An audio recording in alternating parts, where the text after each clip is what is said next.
in Pharmaceuticals in association with Higher Secondary Principals Forum.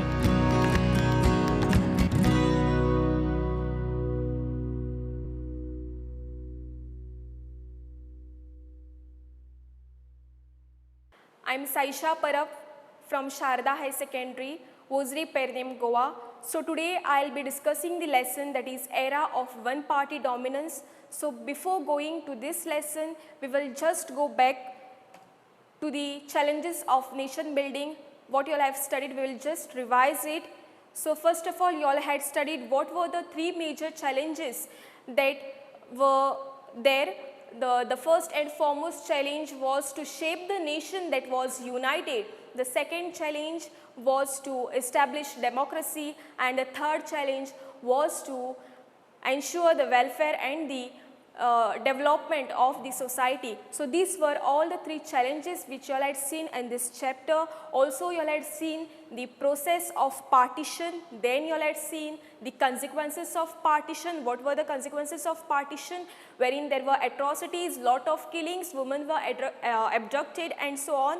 And then later you all had seen the integration of princely state, wherein there was the accession of Manipur within the Union of India, as well as the accession of Hyderabad within the Union of India. And later at last you all had seen the reorganization of states, wherein the State Reorganization Act was passed. Move to the lesson, today's lesson, that is era of one-party dominance. In this lesson we are going to see how after independence the elections were conducted and how there was a dominance of one party. So first of all, you all should know the meaning of one-party dominance. Here the one-party dominance means it is a system of majority rule wherein one political party wins with a very large majority, and therefore it becomes a dominant ruling party. In other words, we can say as the domination of one particular political party into the entire political system is called as one-party dominance. There may be some other political parties as well, but in that context as well, the one political party dominates the entire political system. I can give you all the example from this chapter only. How the Congress party dominated from the first general election of 1952 to the second general election of 1957 to the third general election of 1962. So the continuous rule of the Congress party has been called as the one party dominance. I hope the meaning is clear to you all. Now, as India had got its independence in the year 1947, our great leaders took the initiative of introducing democracy in our country. But the countries which had got its freedom from colonialism, they decided not to introduce democracy because they thought that this democracy would lead to conflicts and differences, and they believed in giving importance to the national unity, and they continued with the non-democratic rule in their countries. But in the case of India, it was not like that. Our great leaders moved ahead in introducing democracy in our country. But there was a question on the minds of every citizen: can India establish democracy, or whether India will be able to establish democracy or not? Because it had been seen that democracy had existed only in North America and Europe, as they were very much developed, as well as they most of the people were literate. But in India it was not the case. India has exactly opposite situation. There was lot of illiteracy in our country. Economic background was not that good. Our people were not aware of their rights and so on. And it was thought that India won't be able to establish its democracy. When a constitution was drafted in the year 1949 and when it was signed in the year when it was drafted and signed in the year 1949, and it came into effect in the year on 26 January 1950, but till then there was an interim government, meaning there was a provisional government and that government was not formally elected.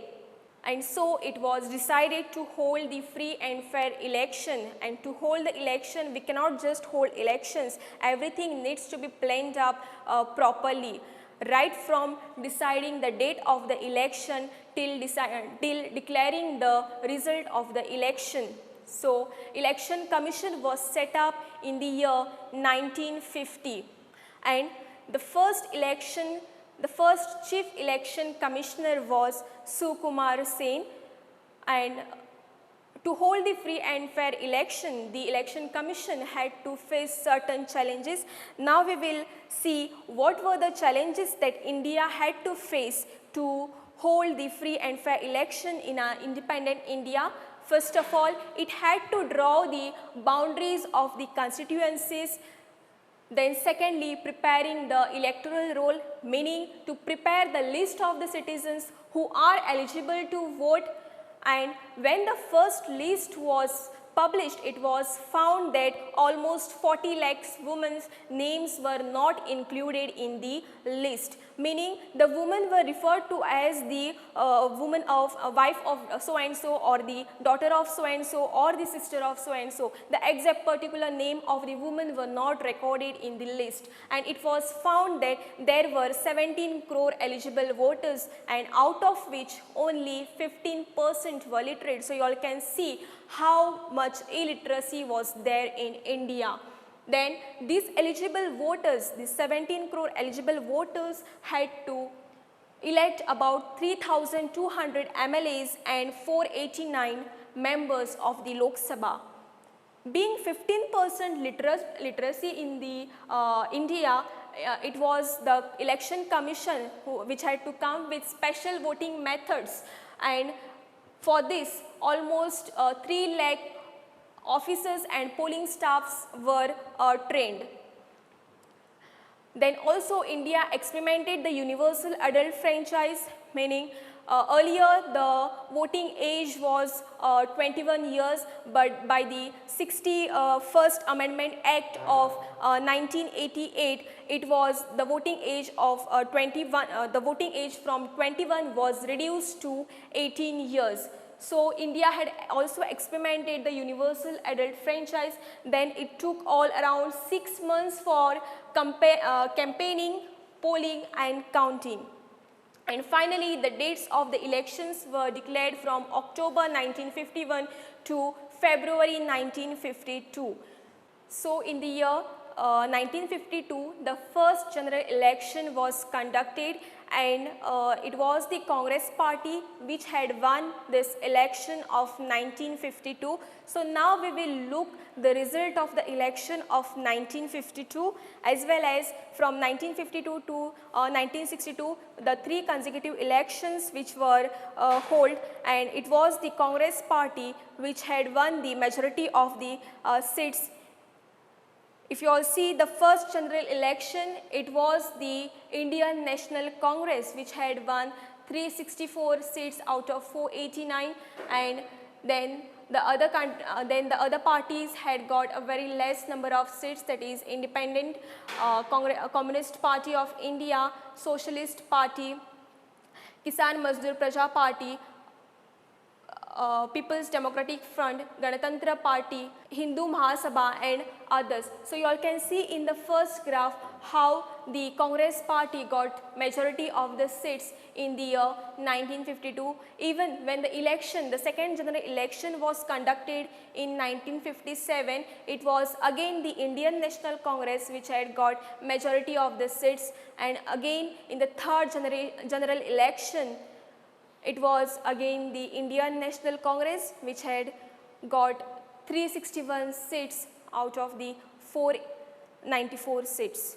So you all had seen the Congress was the dominant ruling party from 1952 till 1962 for the 3 consecutive elections. It was the Congress party which had won the election. So now there will be question in your mind, how the Congress party could dominate for the 3 consecutive elections. So here we are going to see the Congress dominance in the first general election, that is Congress was the first national political party. Congress was formed in the year 1885. The Congress party, as it was expected, it had been popularly known that it had inherited the legacy of national movement. Then it was the only party to have spread all over the country. It was not there in only 1 or 2 states, but the Congress party had its organization all over the country. And also it was a village based party. This party had one of the popular charismatic leader, that is, and he was Pandit Jawaharlal Nehru. He even led the Congress campaign, and even he toured throughout the country during election. And this Congress party was the party of elites as well as of the masses. So you all can see how the Congress, how and what were the reasons due to which the Congress could dominate during the first 3 general elections. Now we are going to see the nature of Congress dominance, wherein Congress was seen as the inheritor of the national movement. Then many freedom strugglers who had actually participated in the national movements, they were actually now contesting in the elections as Congress candidates. And this party was very well organized party, wherein when the other political parties used to think about any strategies, the Congress party was the one which used to start its campaigning even before. Then many parties were formed only around independence or after that, means that it was the Congress party which was formed in the year 1885, but rest all parties, they were formed after the 1900. So it had its first of blocks advantage. Then the Congress had its roots in all the parts of the country and all the sections of the society. So you had seen the nature of Congress dominance. Now Congress as social and ideological coalition, how there was social and ideological coalition in the Congress party. At the beginning, the Congress party has been dominated by the English speaking, upper caste, upper middle class and the urban elites. But with every civil disobedience movement, the social base of the Congress became broad, it became wide, and it brought together the diverse groups whose interests were actually contradictory. For example, the peasants and the industrialists, the interest of the peasants will be different from the interest of the industrialists. Likewise, the urban dwellers and the villagers, the workers and the owners, the middle, lower and upper class and caste, all of them found space in the Congress party. And gradually, its leadership started expanding and gradually its leadership started expanding, and it was beyond the upper caste and class to the agricultural leaders as well. By the time of independence, the Congress was transformed into the rainbow, like meaning as rainbow is having different various colors, the Congress party had the people from various different groups, the people who are having different interests, all of them were there in the Congress party, and so it has been said that Congress was transformed like a rainbow.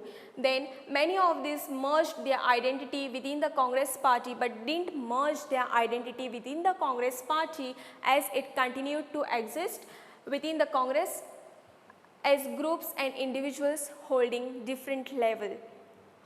In this sense, Congress was an ideological coalition. How ideological coalition? Meaning it included, it accommodated all the people who are having different kinds of ideologies. For example, the revolutionary and the pacifist, the conservative and the radical, the extremist and the moderate and the right, left and the all the shades of the center. So you all had now seen how the Congress, how there was a social and ideological coalition in the Congress party.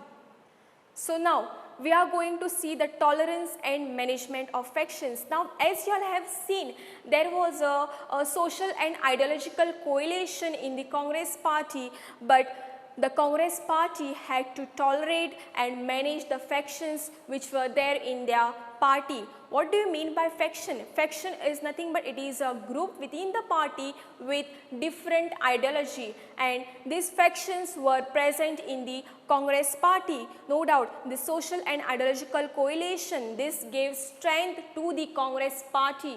The coalition included all those who wanted to join it, and compromise and inclusiveness are the hallmark of the coalition, meaning whatever the opposition party had to say, already the Congress party used to include them in their policies and programs, so the other political parties had to face difficulty.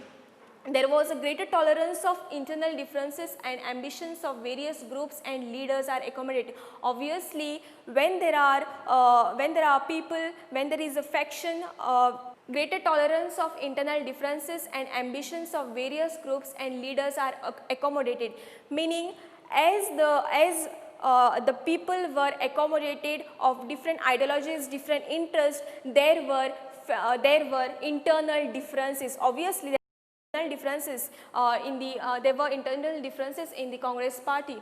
Then groups within the party with diverse ideologies are called factions, as I have told you all. Then some of the factions based on ideological consideration, but very often these factions were rooted in personal ambitions and rivalries. The coalition nature of the Congress tolerated and in fact encouraged various factions. The coalition nature not only tolerated the faction, but the Congress party also encouraged this kind of factions, and instead of this internal factionalism becoming the weakness of the Congress party, it became the strength of the Congress party. In the first decade of the electoral competition, the Congress acted both as the ruling party as well as the opposition.